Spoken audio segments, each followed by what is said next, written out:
ನಮಗೆ 8 ಪೇಪರ್ಸ್ ಇರುತ್ತೆ. ಈ 8 ಪೇಪರ್ಸ್ನ ನೀವು ಒಟ್ಟಿಗೆ ಬರಿತೀನಿ ಅಂದರೂ ಬರಿಬೋದು, ಇಲ್ಲ ಡಿವೈಡ್ ಮಾಡ್ಕೊಂಡು ಬರಿತೀನಿ ಅಂದರೂ ಬರಿಬೋದು. ಈ ಡಿವೈಡ್ ಮಾಡ್ಕೊಂಡು ಬರಿತೀನಿ ಅಂತ ಹೇಳಿದ್ರೆ ಹೇಗೆ ಮೇಡಮ್ ಅಂದರೆ, ಒಂದು ಗ್ರೂಪ್ 1 ಅಂತ ಕರಿತೀವಿ, ಇನ್ನೊಂದು ಗ್ರೂಪ್ 2 ಅಂತ ಕರಿತೀವಿ. ಓಕೆನಾ? ಇಂಟರ್ಮೀಡಿಯೇಟಲ್ಲಿ 8 ಪೇಪರ್ಸ್ ಇರುತ್ತೆ. ಈ 8 ಪೇಪರ್ಸ್ಗಳನ್ನ ನೀವು ಎಕ್ಸಾಮ್ ಬರಿತೀನಿ ಅಂದರೆ 8 ಪೇಪರ್ಸ್ನ ಒಟ್ಟಿಗೆ ಬರಿಬೋದು. ಇಲ್ಲ ನನ್ನ ಕೈಲಿ ಬರೆಯೋಕ್ಕಾಗಲ್ಲ ಅಂತ ನನಗೆ ಡಿವೈಡ್ ಮಾಡಿಕೊಡಿ ಅಂತ ಹೇಳಿದ್ರೆ ನೀವು ಗ್ರೂಪ್ ವೈಸ್ ಬೇಕಾದರೂ ಬರಿಬೋದು. ಓಕೆನಾ? ಸೊ ಒಂದು ಗ್ರೂಪ್ಗೆ ನಿಮ್ಗೆ ಎಷ್ಟು ಪೇಪರ್ಸ್ ಬರುತ್ತೆ ಆಗಿದ್ರೆ 4 ಪೇಪರ್ಸ್ ಬೀಳುತ್ತೆ. ಒಂದು ಗ್ರೂಪಿಗೆ ಎಷ್ಟು ಬೀಳುತ್ತೆ? 4 ಪೇಪರ್ಸ್ ಬೀಳುತ್ತೆ. ಸೇಮ್ ಪ್ರಿನ್ಸಿಪಲ್ಲೇ. ಏನು, 1 ಪೇಪರ್ 4 ಅಂತ ಹೇಳಿದ್ರೆ ಓವರಾಲ್ ಎಷ್ಟು ಮಾರ್ಕ್ಸ್ ಆಗಿರುತ್ತೆ? 400 ಮಾರ್ಕ್ಸ್ ಐತೆ. ಪಾಸಿಂಗ್ ಮಾರ್ಕ್ಸ್ ಎಷ್ಟಾಗಿರ್ಬೇಕಾಗಿರುತ್ತೆ? 200 ಮಾರ್ಕ್ಸ್ ನಿಮಗೆ ಪಾಸಿಂಗ್ ಮಾರ್ಕ್ಸ್ ಆಗಿರಬೇಕಾಗುತ್ತೆ. ಕ್ಲಿಯರಾ ಇದರಲ್ಲಿ?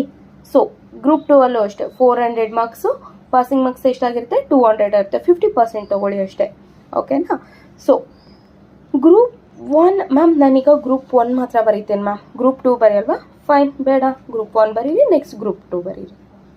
ಇಲ್ಲ ಮ್ಯಾಮ್ ಫಸ್ಟೇ ಗ್ರೂಪ್ 2 ಬರೀತೀನಿ, ಆಮೇಲೆ ಗ್ರೂಪ್ 1 ಬರೀತೀನಿ. Fine, your wish. ಬಟ್ ಏನಂದರೆ ಗ್ರೂಪ್ ವೈಸ್ 2 ಗ್ರೂಪನ್ನ ಅವರೇ ಡಿವೈಡ್ ಮಾಡಿರ್ತಾರೆ, ಅದ್ರ ತಕ್ಕ ಹಾಗೆ ಬರ್ಕೊಂಡು ಹೋಗೋ ಥರ ಇರುತ್ತೆ. ಓಕೆನಾ? ಫೈನ್. ಹಾಗಿದ್ರೆ